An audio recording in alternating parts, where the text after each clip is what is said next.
Hey, and welcome to Lena Listens. My name is Lena, coming to y'all with my thoughts and reviews about the JBP.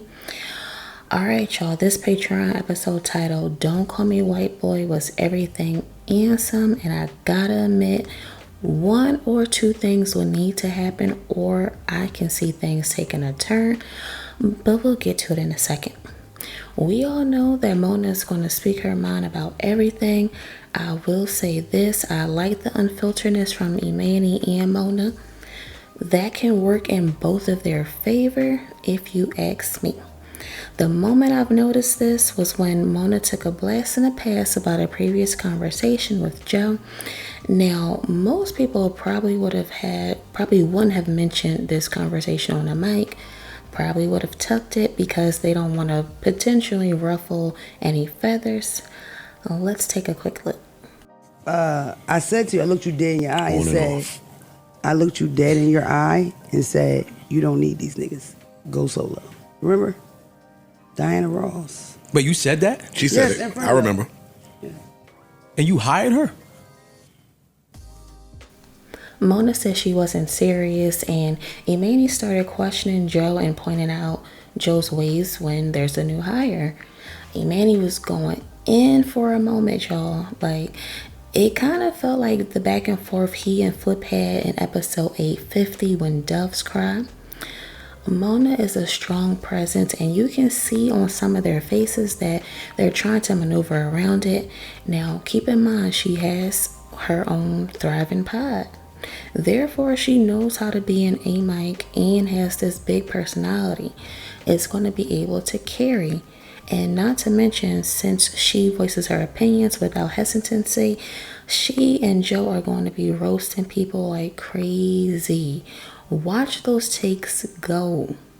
They're doing it already. Watch when she becomes super comfy and acclimated up there. Don't say I ain't tell you. Now, I just mentioned in my last video that Flip and Mona can either come to terms that they're both big energy and work together, or they're going to butt heads. And so far, it's leaning more towards the latter. Mona asks, what was Flip's job? To be the mic supervisor? Now, that part was crazy. Flip was trying to help, and you can tell that he's trying to play it cool. Like, he's really trying to play it cool. At one point, he had his head down. He was resting his hand on his head on his hand. Like, he is really trying to keep it together. But he's going to flip eventually. Watch this. You can pour the milkshake on my head, I'm a pray ass nigga, right? Yo! I'm planet rock landed on me, nigga. We ain't gonna never see eye to eye. Now what? If your brother, We're not supposed to see eye to eye, if your girl. brother steals from you, Flip couldn't catch a break for the main or the Patreon. As a watcher, I can literally feel the dismissal towards him up there. And even I was like, she can't catch a break from anyone these days. If you watch the main or the Patreon or both, what are y'all thoughts? Am I tripping? Is this nothing? What you think? Flip found his match when it comes to getting on people because he's probably not used to this behavior towards him up there, not to this magnitude anyway. Imani asked a great question. He asked Joe, did he start writing down how everyone would gel, pretty much.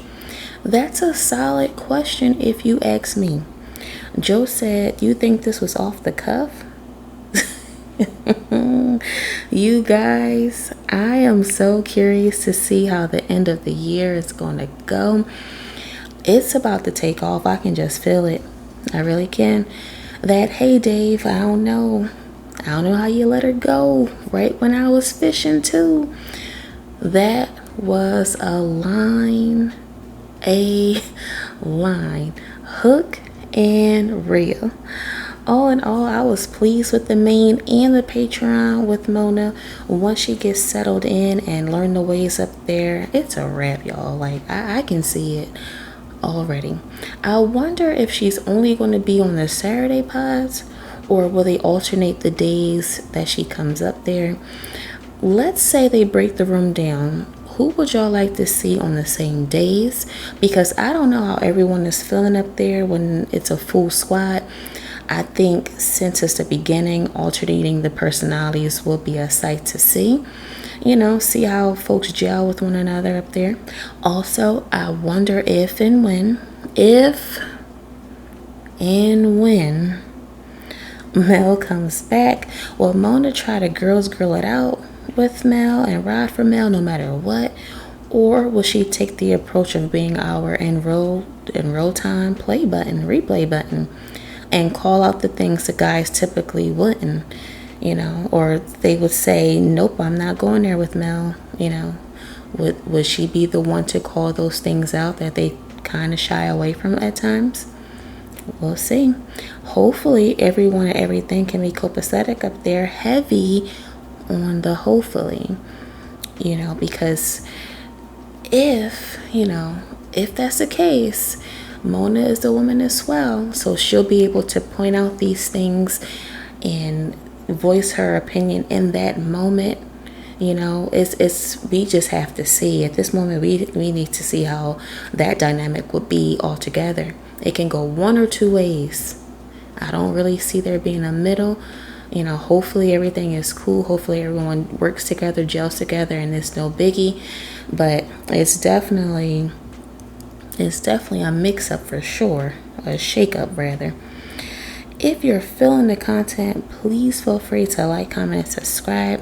There's going to be much more where this comes from. Until next time, you guys. Bye.